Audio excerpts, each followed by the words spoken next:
Hello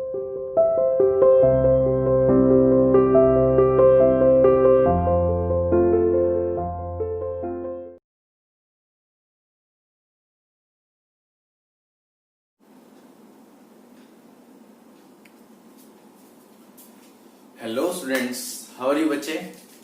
I hope everyone is fine there. आज हम एक न्यू चैप्टर स्टार्ट करेंगे फिजिक्स का। मैं आशा करता हूँ कि जो आप लोगों ने टेस्ट दिया है, जो भी आपके पीरियोडिक टेस्ट फर्स्ट हुए हैं, वो सब बच्चों का अच्छा हुआ हो। तो आफ्टर पीरियोडिक टेस्ट जो आपके खत्म हो चुके हैं, उसके बाद हम नया चैप्टर स्टार्ट कर रहे हैं फिजिक्स का। This is our 5th lesson of physics, that is work and energy. Name of the chapter is work and energy. This chapter is not so hard. Means जैसे कि पहले के चैप्टर्स आपके गए हैं कि आपको ये लगता हो कि हमारे चैप्टर थोड़े से हार्ड थे, तो ये चैप्टर हार्ड नहीं है, बहुत सिंपल चैप्टर है ये हमारा। बट कंसेप्ट है, हमें इसको समझना पड़ेगा। 3 पार्ट में चैप्टर डिवाइड होता है, ये वर्क, एनर्जी, और इसका थर्ड पोर्शन और एक आता है बच्चे, उसको बोलते हैं हम power. And the name of the chapter is simple, work and energy. तो इस चैप्टर को मैं 3 पार्ट्स में डिवाइड कर रहा हूँ। पहले हम पढ़ेंगे पूरा वर्क का कंसेप्ट, उसके बाद एनर्जी और उसके बाद पावर। सो स्टार्ट करते हैं इसके अंदर पहले अपना कंसेप्ट वर्क। देखो, टॉपिक को शुरू करने से पहले हम कुछ एग्जांपल लेते हैं कि वर्क का मतलब क्या होता है, काम। अब भाई अगर हम एग्जांपल ले कि जैसे मैं आपको पढ़ा रहा हूँ, दिस इज अ वर्क। हम लोगों की नजर में क्या है, ये काम है। आप लोग स्कूल का होमवर्क कर रहे हो, क्या कर रहे हो आप, काम कर रहे हो। समझ में आया कुछ? कि जो भी हम डेली रूटीन में, चाहे हम फिजिकल वर्क कर रहे हैं, चाहे हम मेंटली वर्क कर रहे हैं, that is considered as a work. हम उसको क्या बोलते हैं कि हम काम कर रहे हैं। चाहे हम कुछ भी काम कर रहे हैं, चाहे आप कोई कैलकुलेशन कर रहे हो, आप गेम खेल रहे हो, है ना, तो कुछ ना कुछ तो माइंड यूज हो रहा है, एनर्जी कंज्यूम हो रही है हमारी, तो हम क्या बोल देते हैं कि अभी हम वर्क कर रहे हैं, है ना। अब हमें अपनी लाइफ को, डेली रूप से जो हम चला रहे हैं अपनी लाइफ को, उसको करने के लिए क्या करना पड़ता है, कुछ ना कुछ एक्टिविटीज करनी पड़ती है, चाहे वो फिजिकल एक्टिविटी हो, चाहे वो मेंटल एक्टिविटी हो। ह्यूमन बीइंग के अलावा बेटा जो एनिमल्स होते हैं, वो भी डेली लाइफ के अंदर काफी एक्टिविटीज करते हैं। वो अपनी जान बचाने के लिए भी इधर से उधर भाग रहे हैं, है ना, अपना खाना ढूंढने के लिए भी इधर से उधर भाग रहे हैं, आपस में लड़ाई कर रहे हैं तो भी वो क्या कर रहे हैं, कोई ना कोई एक्टिविटी कर रहे हैं। ऐसे ही हम जब घर पर कोई काम करते हैं तो उस चीज के लिए क्या चाहिए, हमें एनर्जी की रिक्वायरमेंट होती है। बेटा देखो, without energy we can not do the work. बिना एनर्जी के हम काम कर ही नहीं सकते। तो उस एनर्जी को हम कहां से ऑब्टेन करते हैं, the food which we take. जो खाना हम खाते हैं उससे क्या मिलती है, उससे हमें एनर्जी मिलती है, और उस एनर्जी का यूज हम डिफरेंट डिफरेंट पर्पज के लिए करते हैं। इसका और अगर हम सिंप्लीफिकेशन करके एग्जांपल दें, तो जो भी मशीन होती है, अगर आप मशीन से कोई भी वर्क कर रहे हैं तो पहले आपको उस मशीन में कुछ ना कुछ फ्यूल देना पड़ेगा, जब ही जाके वो मशीन वर्क करेगी। भाई अगर आप ऑटोमोबाइल के एग्जांपल हो, आपके पास स्कूटी है, आप स्कूटी चला रहे हैं, कब तक चलेगी जी, जब तक उसमें फ्यूल है, जब तक पेट्रोल है जब तक चलेगी। आपने कोई जनरेटर ऑन किया, जब तक डीजल है जब तक वो वर्क करेगा। मीन्स जो पेट्रोल या जो भी डीजल हम उसको डाल रहे हैं, वो क्या दे रहे हैं, वो उसको एनर्जी दे रहे हैं टू डू द वर्क, ताकि वो डिवाइस काम कर सके। जैसे ही फ्यूल खत्म, एनर्जी खत्म, काम बंद। मींस हम जब भी कोई काम करते हैं, इक्वल अमाउंट ऑफ एनर्जी हमारी कंज्यूम होती है। वर्क हमेशा एनर्जी के डायरेक्टली प्रोपोर्शनल होगा। जितनी हमारे पास एनर्जी होगी उतना ही हम क्या कर सकते हैं, वर्क कर सकते हैं। आपने देखा हो कि जैसे कभी हमारा फास्ट होता है, तो फास्ट के जो नेक्स्ट डे होता है, उसमें हम उतनी एनर्जी के साथ काम नहीं कर पाते जितना हम एज रूटीन में करते हैं। उसका रीजन क्या है, उसका रीजन सिर्फ यही है क्योंकि उस टाइम हमारी एनर्जी क्या है, कम है। वर्क तो हम वही कर रहे हैं, बट एनर्जी कम होने की वजह से हम उतना कैपेसिटी के साथ जो पहले करते वो नहीं कर पाते। और अगर हम डेली रूटीन में चल रहे हैं, अगर हम रेगुलर खाना खा रहे हैं, तो उससे हमें एनर्जी मिल रही है, तो हमारा जो वर्क हो रहा है वो क्या हो रहा है, वो भी रेगुलर हो रहा है, उतनी स्पीड से हो रहा है, उतनी एनर्जी के साथ हो रहा है। बट इन सबको दूर करके अगर हम साइंटिफिक टर्म में देखें कि साइंटिफिक टर्म के अंदर वर्क क्या होता है, तो साइंटिफिक टर्म में वर्क होता है बेटा कि जब हम किसी ऑब्जेक्ट पर फोर्स अप्लाई करें और उस ऑब्जेक्ट की पोजीशन में कुछ ना कुछ डिस्प्लेसमेंट हो, जिस डायरेक्शन में फोर्स अप्लाई हो रहा है, तो ही वर्क होगा, otherwise work is not done. Means a work is done when a force produce motion, when you applied a force on an object and it displaces from its position in the direction of force, then a work is said to be done। तो हम क्या बोलेंगे कि हाँ कोई काम हुआ है। मीन्स हमारे पास अगर ये एक ऑब्जेक्ट है बच्चे, ठीक है, हमने क्या किया, ये इस पोजीशन के ऊपर ए पोजीशन पर है, मैंने इस पर यहां से फोर्स अप्लाई किया। जैसे मैंने फोर्स अप्लाई किया, ये इतना डिस्टेंस ट्रेवल करके इस पोजीशन पर पहुंच गया, बी पोजीशन। तो ये तो क्या बन गई बच्चे, इनिशियल पोजीशन, और ये क्या हो गई जी, फाइनल पोजीशन। यहां क्या चल रही है, this is the motion of this object, S distance इसने ट्रेवल किया है। तो जब इसकी पोजीशन यहां से यहां पहुंच गई, तो इसका मतलब इतना डिस्प्लेस हो गई। तो इस मीन्स कि a work is done on that body. किस बॉडी पर क्या हुआ है वर्क, कब, जब हमने इस पर क्या अप्लाई किया, जब हमने इस पर फोर्स अप्लाई किया। अगर हम फोर्स अप्लाई कर रहे हैं फिर भी कोई वर्क नहीं है, तो इसका मतलब साइंस की टर्म में वो वर्क नहीं है। फॉर एग्जाम्पल, मैं अगर इस दीवार को पुश करता हूं, मैं चाहे कितना ही फोर्स लगा लूं इसमें, क्या कोई वर्क हो रहा है भाई? इस वॉल की पोजीशन चेंज हो रही है? No, there is no change in the position of the wall. It means there is no work done, कि वहां पर कोई किसी तरह का वर्क डन नहीं है, क्योंकि ऑब्जेक्ट की पोजीशन ही चेंज नहीं हो रही है। समझ में आया? बट हाँ, अगर मैं इसमें केस लूं कि जब हम इस पर फोर्स लगा रहे हैं बच्चे, तो क्या होता है, जो हमारी मसल्स होती है ना वो स्ट्रेच हो जाती है, मतलब खिंचती है, खिंचाव आता है उसके अंदर, जिससे क्या होता है, जो हमारी विंग्स में ब्लड मूव कर रहा है, हमारी बॉडी के अंदर ब्लड मूव करता है, उस ब्लड की जो पोजीशन है वो कंटिन्यूस क्या हो रही है, चेंज हो रही है। It means a work is done not on the wall but inside our body. हमारी बॉडी में जो ब्लड की पोजीशन है वो कंटिन्यूसली चेंज हो रही है। इसका मतलब वर्क हो तो रहा है, बॉडी में हो रहा है, बट वॉल पर नहीं हो रहा, जिस पर हम फोर्स अप्लाई कर रहे हैं। एंड साइंस की टर्म में जिस ऑब्जेक्ट पर हम फोर्स अप्लाई करते हैं वही ऑब्जेक्ट किस में होना चाहिए, मोशन में। मींस उसकी पोजीशन में कुछ ना कुछ डिस्प्लेसमेंट होना चाहिए, तो वो वर्क डन होगा, अदरवाइज वर्क डन नहीं होगा। अब मैं आपको कुछ अगर सिंपल एग्जांपल दूं इसके, सपोज करो कि आपके पास एक सूटकेस है ना, आप एक सूटकेस को लेके किसी भी बस स्टॉप पे खड़े होकर वेट कर रहे हैं, आपके पास हैवी सूटकेस है, वो आपने उसको अपने हाथ में ले रखा है, ठीक है जी। अब आप क्या ऑब्जर्व करोगे कि जैसे जैसे टाइम निकलता जाएगा ना, तो हमें थकावट होनी शुरू हो जाएगी। भाई हमारे पास हैवी सूटकेस है, उसको हमने पिक कर रखा है, होल्ड कर रखा है, तो हमें थकावट महसूस होगी, क्योंकि हमारी एनर्जी तो कंज्यूम हो रही है ना उस सूटकेस को होल्ड करने में। But according to science there is no work, यहां कोई वर्क नहीं है। क्यों? क्योंकि सूटकेस की पोजीशन तो वहीं की वहीं है, उसकी पोजीशन में तो कोई चेंज ही नहीं हुआ। और साइंस की टर्म में अगर किसी ऑब्जेक्ट की पोजीशन में कोई चेंजमेंट ना हो, तो चाहे आपकी पूरी एनर्जी खत्म हो जाए, कोई वर्क डन नहीं होगा। अगर आप एक ऑफिस में बैठ के, या सपोज करो आप अपनी क्लास में बैठ के, ऑफिस की लाइफ अभी आपकी बाद में आएगी, आप अपनी क्लास में बैठे हैं पूरे दिन, और पूरे दिन एक नोटबुक कंप्लीट करने में लग रहे हैं, पूरे दिन नोटबुक कंप्लीट कर रहे हो। आप क्या कहोगे, जी मैं तो सुबह से शाम तक काम कर रहा हूं, और सामने से क्या कहेंगे साइंटिस्ट कि देयर इज नो वर्क। आपको कैसा फील होगा, यार मैं सुबह से काम में लग रहा हूं, इनकी नजर में कोई वर्क ही नहीं है। क्यों नहीं है? Because there is no change in your position.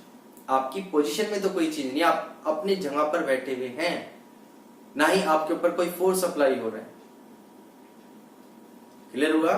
अगर आप फर्स्ट फ्लोर पर रहते हैं और आप ग्राउंड फ्लोर से ऊपर जा रहे हैं, ठीक है जी, तो जैसे जैसे आप ऊपर जा रहे हैं आपकी पोजीशन क्या हो रही है, चेंज हो रही है। मींस वर्क इज डन, अब वर्क हो रहा है, क्योंकि आपकी पोजीशन चेंज हो रही है। आपके पास एक फुटबॉल है, आपने उसको किक मारी, किक मारने का सेंस क्या है, यू अप्लाइड द फोर्स, हमने उस पर फोर्स अप्लाई किया। जैसे ही फोर्स अप्लाई किया, बॉल की पोजीशन चेंज, और जब भी बॉल की पोजीशन चेंज हो रही है, फोर्स अप्लाई हो रहा है, तो इसका मतलब वर्क क्या हो रहा है, वहां पर डन हो रहा है। तो यहां से दो फैक्टर काम आते हैं बच्चे। फर्स्ट, जो वर्क है it is directly proportional to force. ये कंडीशंस बता रहा हूं। Force means you can also say that magnitude of the force, जितना ज्यादा फोर्स लगेगा उतना ज्यादा क्या होगा, वर्क होगा। और दूसरा सेकंड आता है distance, as well as you can also say that displacement. Should be produced. दोनों कंडीशन सेटिस्फाई होनी चाहिए, तब तो क्या होगा जी, वर्क होगा, otherwise work is not done. भाई अगर हम फोर्स लगाएंगे तो पोजीशन चेंज नहीं होगी, फोर्स लगा रहे हैं पोजीशन चेंज नहीं हो रही तो भी वर्क नहीं हो रहा। मैंने भी आपको वॉल का एग्जांपल बताया था। तो वर्क डन जो होता है it always depends on the two factor, कि हम कितना फोर्स लगा रहे हैं और ऑब्जेक्ट की पोजीशन के अंदर कितना चेंज हो रहा है, मींस कितना डिस्टेंस ट्रेवल कर रहा है वो, कितना डिस्प्लेसमेंट, दोनों लगभग एक जैसे होते हैं। डिफरेंस आपको पता ही है कि एक स्केलर और एक वेक्टर, एक जीरो हो सकता है एक जीरो नहीं हो सकता। Is it clear? अब हम इसका फॉर्मूला देखते हैं कि वर्क का फॉर्मूला क्या होता है। The formula of work is force into में डिस्टेंस ऑब्लिक, यहां पर आप डिस्प्लेसमेंट भी लिख सकते हैं, force into displacement and force into distance. अगर कोई ऑब्जेक्ट, जैसे मैंने भी आपको एग्जांपल बताया था, हमारे पास ये ऑब्जेक्ट ए पोजीशन में था और ये बी पोजीशन पर पहुंच गया, मोशन करके डिस्टेंस एस ट्रेवल कर रहा है, फोर्स एफ अप्लाई हो रहा है इसके ऊपर, तो जो वर्क डन होगा, force is equal, work done किसके इक्वल होगा, यहाँ पर वर्क डन को हम W से डिनोट करते हैं, फोर्स इनटू में डिस्टेंस, इसने कितना डिस्टेंस ट्रेवल किया और कितना इसके ऊपर फोर्स अप्लाई, उसको क्या बोलेंगे जी, वर्क डन। और it may also defined as the product of force and distance and force and displacement. जब जितना भी वर्क होता है, अभी जैसे मैंने भी आपको बताया कि वो हमेशा डायरेक्टली प्रोपोर्शनल किसके होता है, एनर्जी के, means equal amount of energy is consumed when an object do a work. कोई भी ऑब्जेक्ट के ऊपर अगर हम कोई काम कर रहे हैं या फोर्स लगा रहे हैं, तो जितना वो वर्क कर रहा है उतनी ही क्या कंज्यूम होगी, एनर्जी कंज्यूम होगी। क्लियर हुआ? तो work done always equal to energy consumed.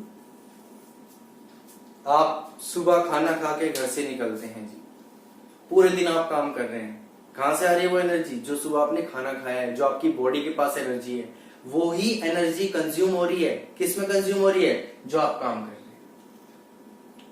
Is it clear? अब यहां से हम इसकी यूनिट निकालते हैं कि वर्क की यूनिट क्या होती है। पहले हम एसआई देखेंगे, एसआई यूनिट ऑफ वर्क। अब मैंने आपको फॉर्मूला बताया था वर्क का, फोर्स इनटू में डिस्टेंस, तो work as it is, force की यूनिट क्या होती है बच्चे, न्यूटन, डिस्टेंस की यूनिट क्या होती है, metre. So the unit of work is newton metre, ये मैंने सिंबल की फॉर्म में लिखा है, and it is equal to joule.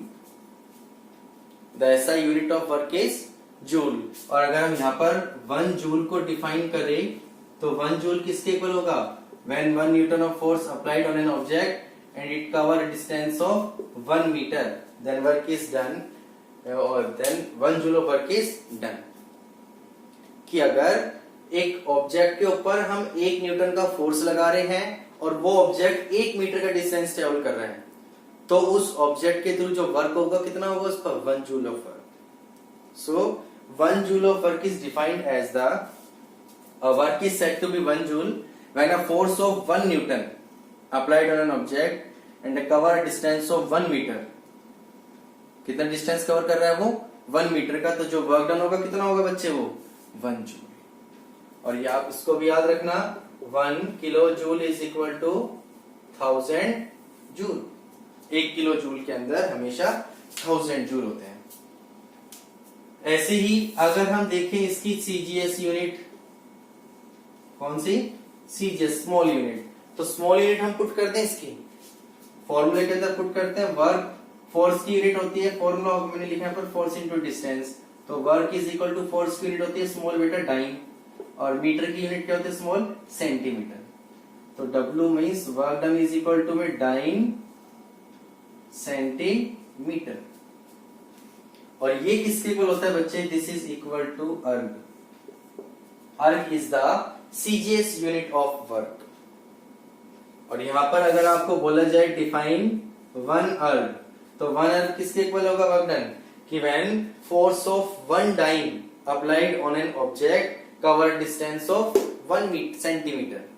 तो जो वर्क डन होगा वो किसके इक्वल होगा? 1 अर्ग के। क्लियर होगा? ये थी ऐसा unit and this one is the CGS unit of work done. और अगर हमसे दोनों के बीच में रिलेशन पूछा जाए, रिलेशन बिटवीन जूल एंड अर्ग, तो कैसे लिखेंगे? देखो जी, 1 जूल इज इक्वल टू किसके होता है? 1 न्यूटन इंटू में 1 मीटर। अब 1 जूल इज इक्वल टू में 1 न्यूटन इज इक्वल टू होता है बच्चे 10⁵ डाइन। तो इसकी जगह पर क्या पुट कर रहा हूं मैं? 10⁵ डाइन मल्टीप्लाई में 1 मीटर इज इक्वल टू किसके होता है? 100 सेंटीमीटर। ठीक है जी, हम पुट कर रहे हैं यहां पर। So 1 joule is equal to 10⁵ to कितना हो गया? 7 डाइन सेंटीमीटर। और 1 जूल इज इक्वल टू 10⁻7, ये कितना हो गया बच्चे? अर्ग, क्योंकि मैंने अभी आपको बताया था dyne centimetre is equal to erg. तो 1 joule is always equal to 10⁻7 erg. ये दोनों के बीच में रिलेशनशिप है कि अगर आपको जूल में अगर कोई वर्क डन गिवन है और आपको उसे अर्ग में कन्वर्ट करना है, तो हम सिंपली क्या करेंगे? हम उसको 10⁻7 से मल्टीप्लाई कर देंगे और मल्टीप्लाई करने के बाद क्या हो जाएगा? अर्ग के अंदर कन्वर्ट हो जाएगा। So this is our simple concept of work. जो नेक्स्ट क्लास होगी उसके अंदर हम पढ़ेंगे टाइप्स ऑफ वर्क, कितने टाइप्स का वर्क होता है। तो आप याद रखना कि वर्क डन के लिए जो मैंने आपको कंडीशंस बताई, एक तो फोर्स रिक्वायर होगा और दूसरा डिस्टेंस या डिस्प्लेसमेंट उस ऑब्जेक्ट में कितना प्रोड्यूस हो रहा है। अगर किसी ऑब्जेक्ट के ऊपर वर्क अप्लाई, फोर्स अप्लाई ना हो रहा हो तो भी वर्क डन नहीं होगा।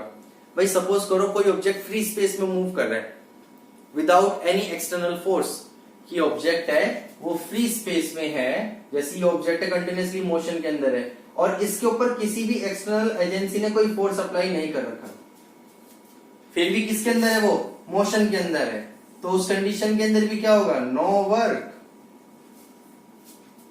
उस कंडीशन के अंदर भी कोई वर्क, क्योंकि हमने तो फोर्स ही अप्लाई नहीं किया भाई, वो तो अपना भी फ्री स्पेस के अंदर, किसमें? मोशन के अंदर है।